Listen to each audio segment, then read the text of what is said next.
Bismillah walhamdulillah wassalatu wassalamu ala rasulillah wa ala alihi wa sahbihi wa mawalah. Asyhadu an la ilaha illallah wa asyhadu anna Muhammadan abduhu wa rasuluhu alladzi la nabiyya wa la rasula ba'dah. Allahumma shalli wa sallim wa an'im ala nabiyyina wa habibina wa syafiina Muhammad sallallahu alaihi wasallam wa ala alihi wa sahbihi ajma'in. Allahumma faqihna fid din wa 'allimna ta'wil. Allahumma faqihna fid din wa 'allimna ta'wil. Allahumma faqihna fid din wa 'allimna ta'wil. Allahumma barik lana fi Rajab wa Sya'bana wa balighna Ramadan. Alhamdulillah bi ni'matihi tatimmus shalihat. Alhamdulillah ala ni'matil iman, summa alhamdulillah ala ni'matil Islam. Alhamdulillah Bapak Ibu jemaah Masjid Sabilul Muttaqin, bertemu kembali kita dalam kajian Ulumul Hadis.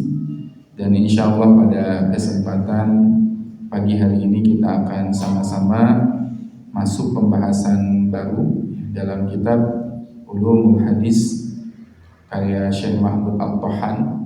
Dan pada kesempatan subuh ini insyaallah kita akan membahas hadis dhaif. Hadisu dhaif. Dhaif secara bahasa itu bermakna lemah. Dhafun itu artinya lemah. Di dalam Quran surat Fatir Allah berfirman, Allahul ladzi khalaqakum min dhafin summa ja'ala min ba'di dhafin quwwah summa ja'ala min ba'di quwwatin dhafan wa syaibah. Di dalam Quran surat Fatir disebutkan Allahul ladzi khalaqakum min dhafin. Allah dialah zat yang menciptakan kalian dari keadaan lemah. Kita awalnya dari keadaan lemah. Masa ketika kita dilahirkan dari bayi, ya, kemudian tidak bisa melakukan apa-apa kan Pak? Ketika bayi itu seperti apa?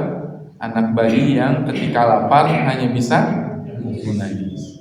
Ketika mau kencing menangis. Ketika nggak enak badan menangis. Dof. Dia lemah, tidak bisa melakukan apa-apa. Summa ja'ala min ba'di dhafin quwwah. Kemudian setelah lemah itu dijadikan kekuatan, dikasih kekuatan oleh Allah Subhanahu wa taala, ya, sehingga ini ada fase yang namanya remaja, ya, fase ketika dewasa itu mulai kuat. Summa ja'ala min ba'di quwwatin dhafan wa syaiban. Setelah fase kekuatan itu ada yang namanya fase kelemahan ditambah dhafan wa syaibah. Syaibah itu beruban. Ya, ditambah apa? Lemah dan beruban. Jadi dari tadinya lemah kemudian kuat, setelah kuat lemah dan beruban. Semakin menurun gitu ya. Sehingga lawan dari kata dhaif, ya, lawan dari kata lemah apa Pak? Kuat. Ya, sehingga lawan dari hadisul dhaif yaitu hadis qawi. Hadis yang artinya kuat, ya, hadis yang memiliki kekuatan. Kemudian secara istilah hadis dhaif itu adalah hadis yang di bawah tingkatan dari hadis hasan. Ini sudah pernah kita bahas pada pertemuan bulan-bulan yang lalu terkait dengan hadis hasan, ya. Nah, hari ini insya Allah kita akan masuk ke tingkatan hadis yang namanya hadis dhaif.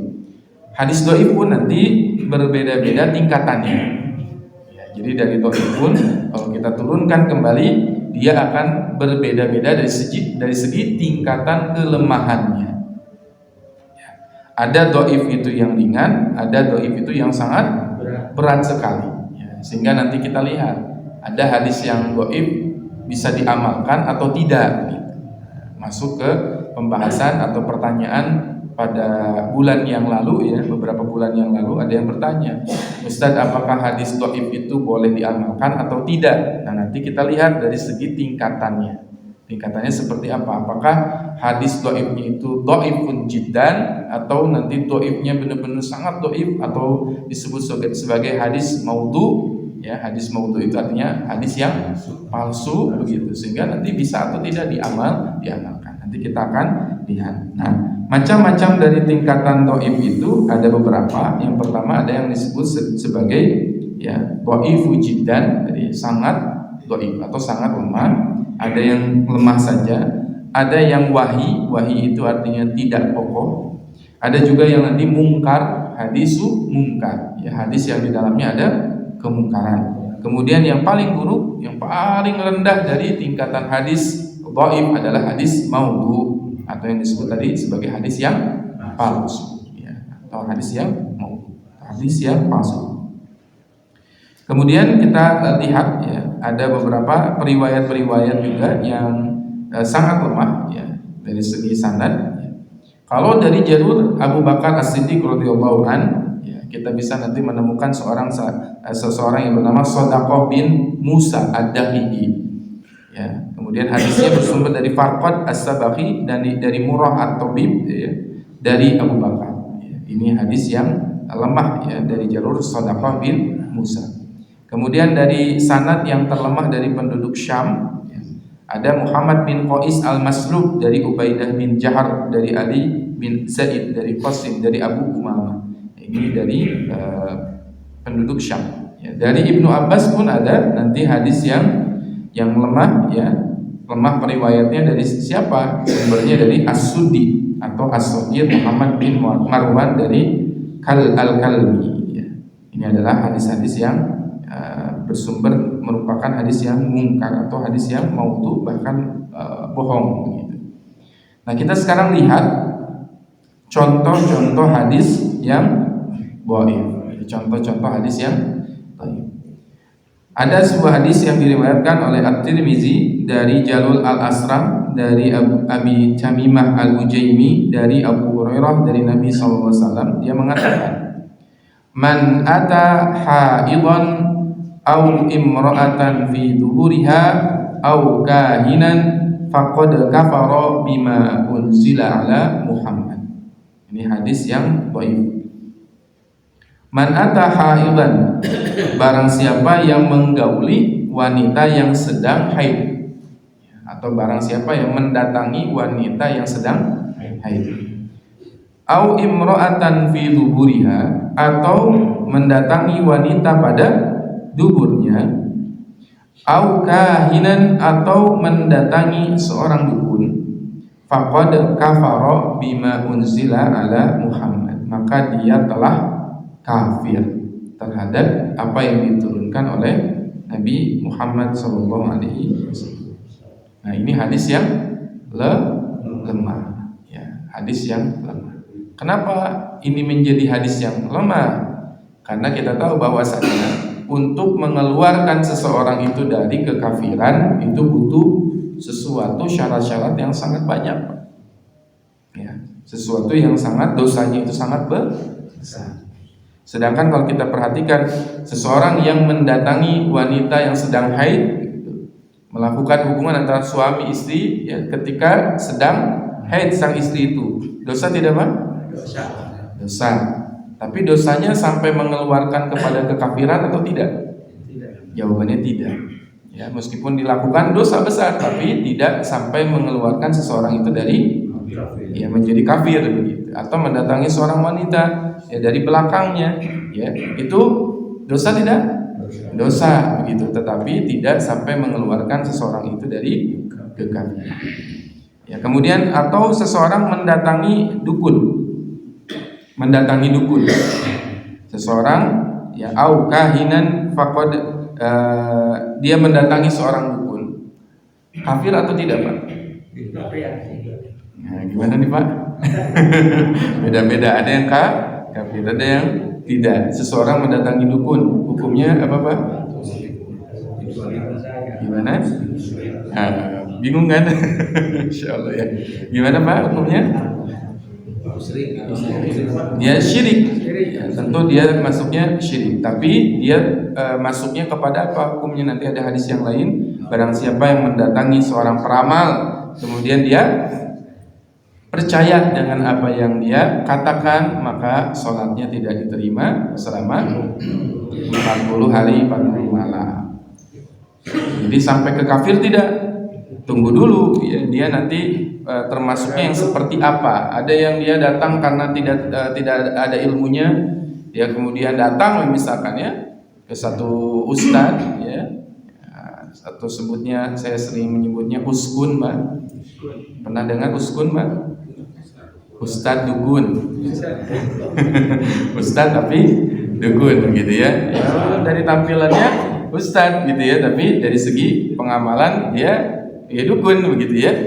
Dia datang ke seorang ustadz karena dia orang awam, dia melihatnya ini adalah ustadz. Kemudian ustadz ini mengatakan kada, mengatakan ini, kemudian dia lakukan padahal dia tidak tahu, Pak. Ya, maka datangnya kepada orang itu bisa kafir, bisa musyrik atau apa, tergantung dia.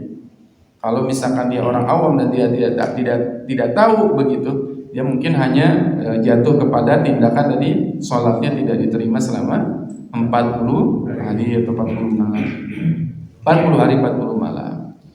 Nah, pertanyaannya ketika kita sholat ya, 40 hari 40 malam berapa sholat, Pak? 40 kali 5 berapa, Pak? 200 sholat. Banyak tidak, Pak? Banyak. Nah, sekarang kita selama 40 hari sholat subuh, zuhur, asar, maghrib, isya, yakin diterima atau tidak, Pak? Belum tentu. Kita yang sholat saja 40 hari 40 malam belum tentu dia, Pak, diterima. Sekarang ini dia datang ke dukun, maka 40 hari sholatnya dia tidak diterima. Berarti sayang tidak, Pak? Sedangkan kata para ulama, kalau ada satu sholat atau satu ibadah yang sama Allah diterima saja, meskipun ibadah itu dilakukan sebesar biji zarrah, maka dia akan dimasukkan oleh Allah ke dalam surga. Kalau ada satu amal diterima saja. Kita minta sholat kita ya, sekian lama kita lakukan, mudah-mudahan Allah Subhanahu Wa Taala terima. 40 hari 40 malam. Ya, jadi datang ke dukun ya, tergantung konteksnya seperti apa dulu. Ya, dia bisa nanti musyrik ya, syirkul akbar, bisa juga nanti dia jatuhnya ke yang 40 hari 40 malam tidak diterima salatnya atau tidak diterima ibadahnya. Kemudian kita lihat lagi ya, hukum meriwayatkan hadis dhaif. Nah, ini masuk kepada pembahasan hukum-hukum yang berkaitan dengan hadis dhaif. Pertama, hadis dhaif atau hadis palsu itu tidak boleh diriwayatkan kecuali diterangkan kelemahannya. Jadi kalau meriwayatkan sebuah hadis yang dhaif, dia harus dijelaskan dhaifnya itu di mana, lemahnya itu di mana. Kemudian hadis dhaif itu bisa diterima nih, kita terima selama dia ada tidak mencakup pada dua syarat. Tidak mencakup pada dua syarat. Ada dua syarat yang menyebabkan hadis dhaif itu bisa diterima. Kalau tidak mencakup dua ini, dia tidak bisa diterima. Contoh, hadis dhaif itu tidak boleh menyangkut perkara akidah. Satu, kalau sudah berbicara masalah apa? Akidah, dia tidak bisa diterima. Kemudian dia tidak berkaitan dengan yang namanya sifat-sifat Allah. Dia berkaitan dengan akidah atau kepercayaan kita. Contoh akidah itu apa, Pak? Keyakinan kita, iman kepada Allah, antumina billah, iman kepada malaikat, ya, Rasul, kitab, hari kiamat, kemudian apa lagi? Qadari, terhadap qadar khairihi wa syarrihi, terhadap takdir ya, yang baik atau buruk. Nah, kalau sudah berkaitan dengan ranah itu, ranah-ranah yang berkaitan dengan akidah ya, tadi sholat, kemudian apa? Tu'minu billahi wa malaikatihi wa kutubihi wa rusulihi wa bil yaumil akhir wa bil qadri khairihi wa syarrihi, itu tidak boleh dilakukan. Ya, itu tidak boleh dilakukan atau tidak boleh diterima berkaitan dengan akidah, kepercayaan kita. Kalau ada hadis ya dia dhaif, kemudian dia berkaitan dengan akidah, itu tidak bisa diterima. Atau berkaitan dengan arkanul Islam, berkaitan dengan rukun Islam, ya. Rukun Islam ada berapa, Pak? Rukun iman ada berapa, Pak? Nah, rukun Islam 5, syahadat, salat, kemudian apa lagi? Zakat, kemudian apa lagi? Saum, kemudian haji. Nah, berkaitan dengan rukun Islam, arkanul Islam, kita perhatikan juga kalau ada sesuatu yang berkaitan dengan hadisu dhaif. Ya, tidak bisa serta-merta langsung diamalkan. Nanti kita akan lihat contoh-contohnya. Kemudian hadis itu tidak berbicara tentang hukum syariat yang berkaitan dengan halal dan haram. Jadi kalau sudah berbicara syariat, hukum ini halal, ini haram, ya berbicara tentang hak halal dan haram, hadisnya misalkan dhaif, berarti tidak boleh diamalkan. Jadi ada dua syarat. Yang boleh diriwayatkan ya, berkaitan dengan hadis dhaif ini berkaitan dengan satu, contohnya adalah anjuran-anjuran,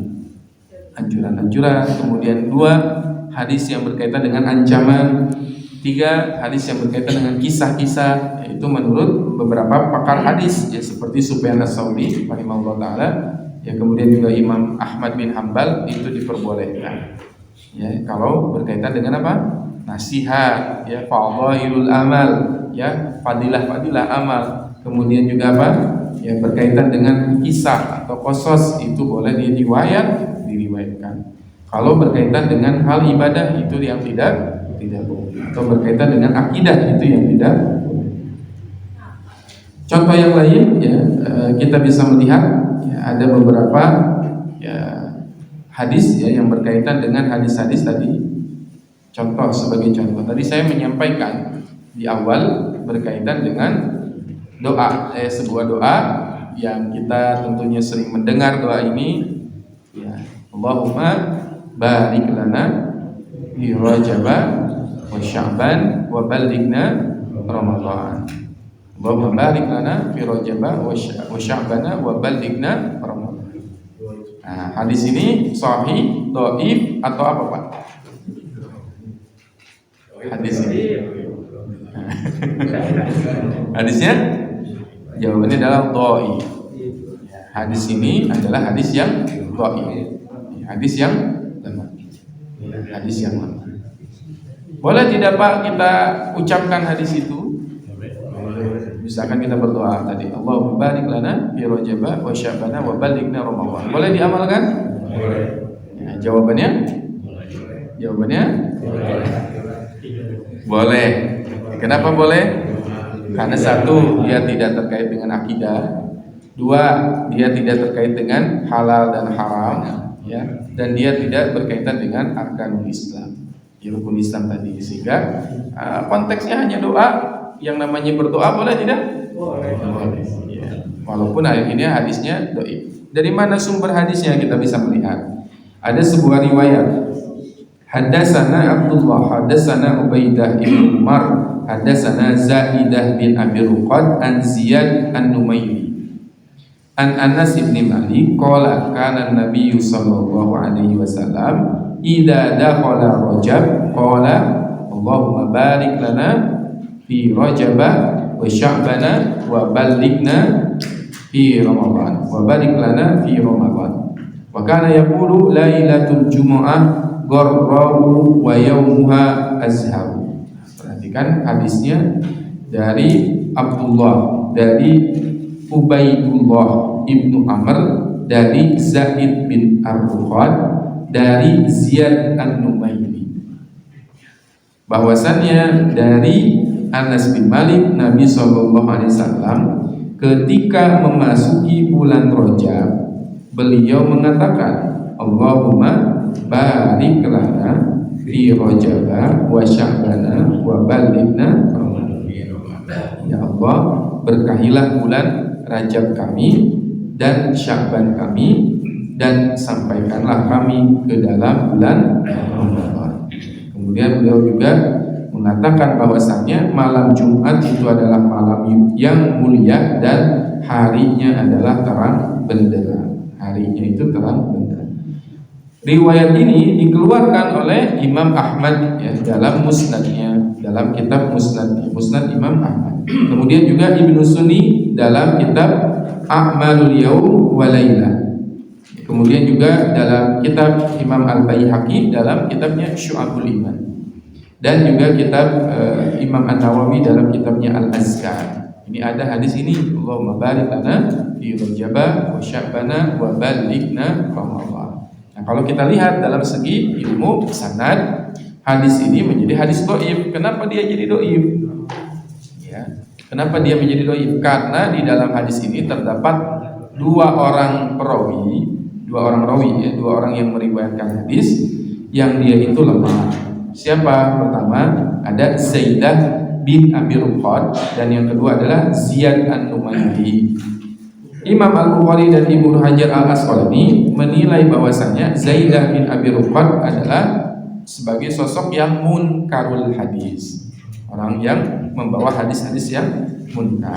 Kemudian Ziyad bin Abdullah An-Numayri dikatakan oleh Yahya bin Ma'in dan Ibnu Hajar sebagai perawi yang dhaif. Jadi karena ada dua orang ini yang meriwayatkan hadis ini menjadi dhaif. Hadisnya dhaif. Pertanyaannya, boleh diamalkan?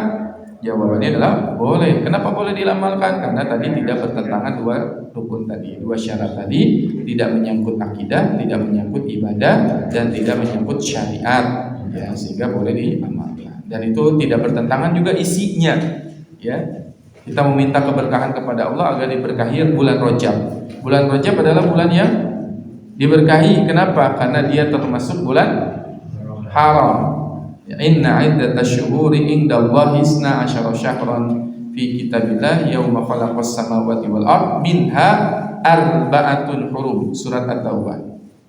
Sesungguhnya Allah menciptakan dalam satu tahun itu ada 12 bulan, di antaranya 4 bulan haram. Bulan haram Zulqa'dah, Zulhijjah, Muharram, dan satu yang terpisah yaitu bulan Rajab. Bulan Rajab. Nah, sekarang berarti bulan Rajab ini adalah bulan yang dimuliakan oleh Allah, bulan haram, Ashhurullah, ya, Syahrullah, bulan yang Allah, bulan yang dimuliakan oleh Allah, bulan yang diberkahi oleh Allah, yang semua amalan yang dilakukan di dalamnya akan dilipat gandakan, plus dosa yang dilakukan di dalamnya pun dilipat gandakan. Jadi pahala yang dilakukan, ibadah yang dilakukan di bulan Rajab ini semuanya pada pahala dikali lipatkan, ya. Sedangkan dosa pun sama, ya, termasuk dosa yang dilakukan di bulan Rajab ini dilipat gandakan oleh Allah Subhanahu wa taala. Sehingga para sahabat itu sangat berhati-hati, termasuk orang kafir jahiliyah pada saat itu pun ketika mereka sudah masuk bulan Rajab mereka nggak mau perang, Pak. Padahal mereka hobinya perang. Tapi kalau sudah masuk bulan Rajab mereka berhenti berperang, tidak mau berperang, dan akhirnya apa, Pak? Ya, menahan diri dari berperang. Biasanya mereka hobi sekali berperang. Ya. Kita lihat orang Arab jahiliyah saja sangat menghormati bulan Rajab ini, apalagi kita orang yang beriman. Misal ada seseorang melakukan kemaksiatan, mencuri misalkan, mencuri motor di bulan Rajab, dosanya dilipat gandakan tidak, Pak? Dilipat gandakan. Begitu pula dengan kebaikan. Bapak baca Quran di bulan ini, ya, kemudian Bapak qiyamul lail, salat malam, majelis ilmu hadir, ya, dilipat gandakan pahalanya, dilipat gandakan. Tentu ketika melakukan ibadah dilakukan di bulan Rajab ini dilipat gandakan pahalanya, ya. Tantangannya semakin besar tidak, Pak? Semakin berat juga. Kenapa semakin berat? Karena pahalanya dilipat gandakan. Pahalanya dilipat gandakan. Kemudian kita lihat kalau kita berbicara tentang bulan Rajab ini, ada hadis-hadis yang dhaif yang sering familiar terdengar di bulan Rajab. Salah satunya apa? Barang siapa yang berpuasa di hari pertama bulan Rajab, maka dia akan dihapuskan dosa-dosanya 1 tahun yang akan datang. Gimana, Pak? Siapa yang berpuasa pada tanggal 1 bulan Rajab, maka ya dosanya akan dihapuskan, ya, 1 tahun. Boleh tidak kita melakukannya? Hadisnya dhaif. Boleh tidak melakukannya? Boleh tidak, Pak? Jadi dua gini. Boleh tidak? Jawabannya tidak boleh. Kenapa tidak boleh? Menyangkut ibadah. Apa ibadahnya? Saum. Sedangkan saum itu ada tata cara. Sampai di sini paham, Pak? Saum itu ada tata caranya? Ada saum, ada ketentuannya, ada sesuatu yang mengikat di situ. Ada tasyri'nya, syariatnya. Contoh, saum yang paling banyak, saum apa Pak? Dalam 1 bulan, 1 tahun yang paling banyak adalah Ramadan. Saum Ramadan. Setelah Ramadan turun, saum apa Pak? Saum apa yang paling banyak? Daud. Ramadan pertama 30 hari, turun Daud berapa hari Pak? Berarti sehari saum, sehari tidak, sebulan berarti dia 15 hari. Turun, kalau tidak bisa Daud turun ke sebelum Senin Kamis. Ada nanti saum di bulan Syawal berapa hari? Nah, setelah itu turun lagi, ada bulan saum Senin Kamis berapa hari dalam sebulan? Berarti 8 hari. Ya. Kalau nggak bisa 8 hari, Ayyamul Bid berapa? 3. Nah, berarti tata cara saum itu sudah ditentukan oleh Allah. Selain itu ada lagi tidak saum Pak? Masih ada tidak Pak? Ada satu saum apa? Qadha. Nah itu boleh kan? Ya wajib ya kalau qadha. Kemudian bukan boleh ya, tapi wajib kan. Selain qadha ada lagi tidak Pak saum apa? Nazar. Kalau kita bernazar sesuatu. Kemudian selain nazar ada lagi tidak saum yang lain? Ada, apalagi? Saum 10 hari ketika seseorang itu melakukan pelanggaran ketika haji. Nah, boleh kan? Melakukan pelanggaran, dia harusnya dia bayar dam, karena tidak bisa membayar dam, yang menyembelih kambing, maka dia berpuasa berapa? 3 hari di Mekah, 7 hari di Indonesia, ya, 10 hari totalnya. Selain dari itu, saum yang lain ada tidak syariatnya? Nah itu butuh yang namanya dalil untuk menyebutkan tadi sampai misalkan barang siapa yang berpuasa pada 1 Rajab mendapatkan keuntungan bla bla bla bla misalkan. Nah itu dari mana sumbernya? Dari mana dalil?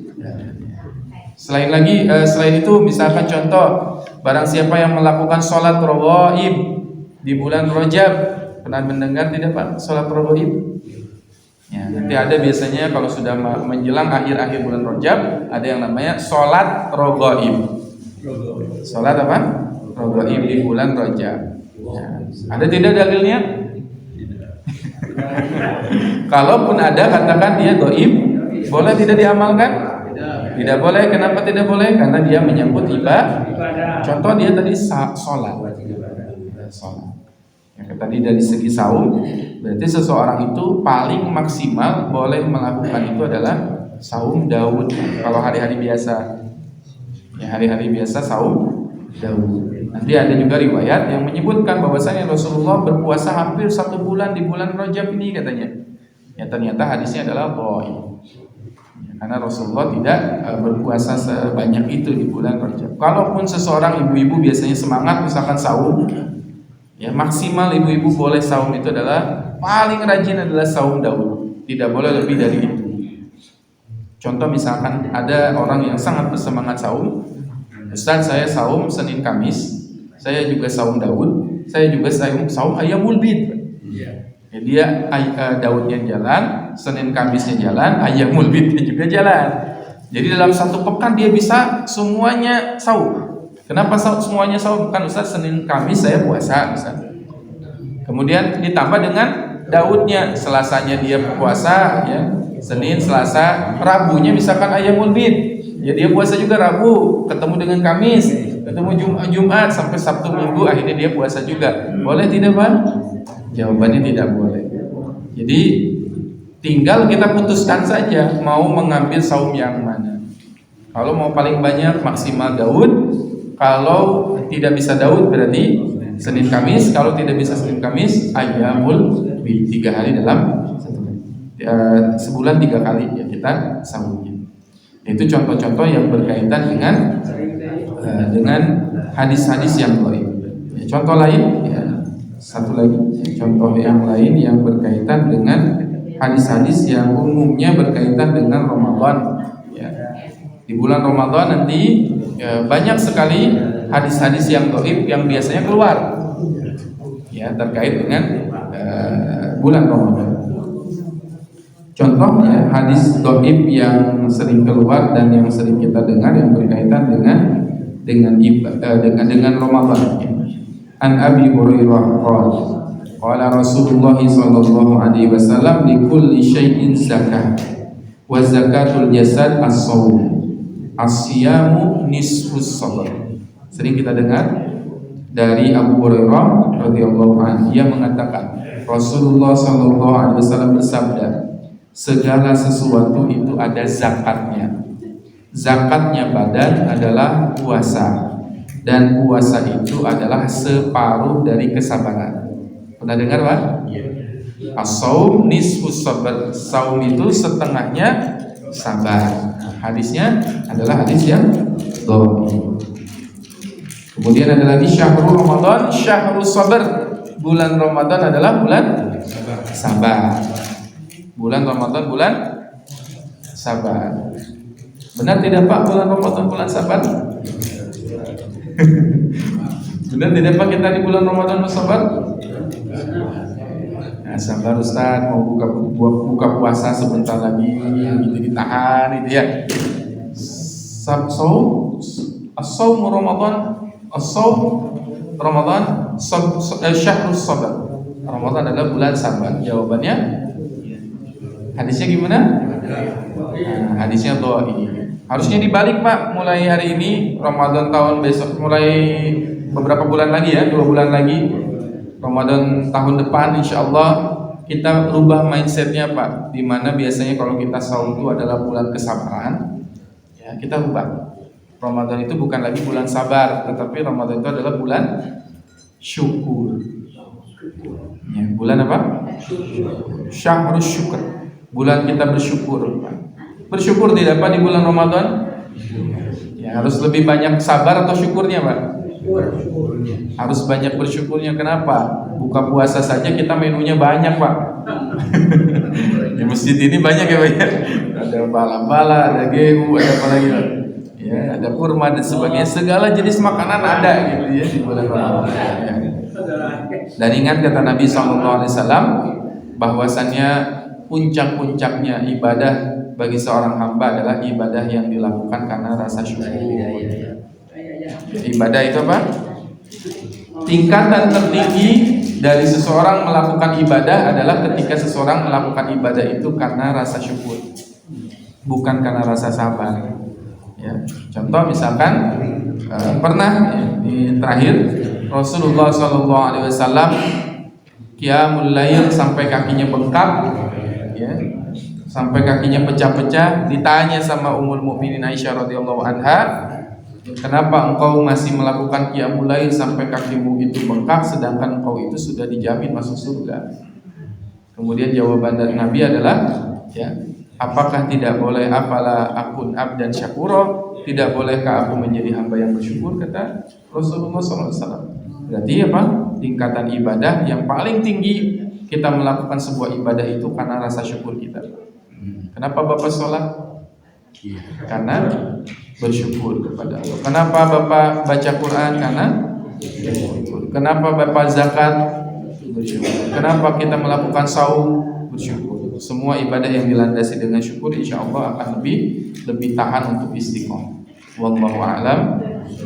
Ini yang berkaitan dengan hadis dhaif, sehingga kesimpulannya tadi hadis dhaif itu bisa dilaksanakan, bisa diamalkan selama dia tidak bertentangan dengan satu akidah, dua dengan ibadah, ya sifat-sifatnya yang berupa dengan fadhailul amal, berupa doa itu bisa kita terima. Adapun yang lain harus diteliti terlebih dahulu yang berkaitan dengan amal. Wallahu a'lam.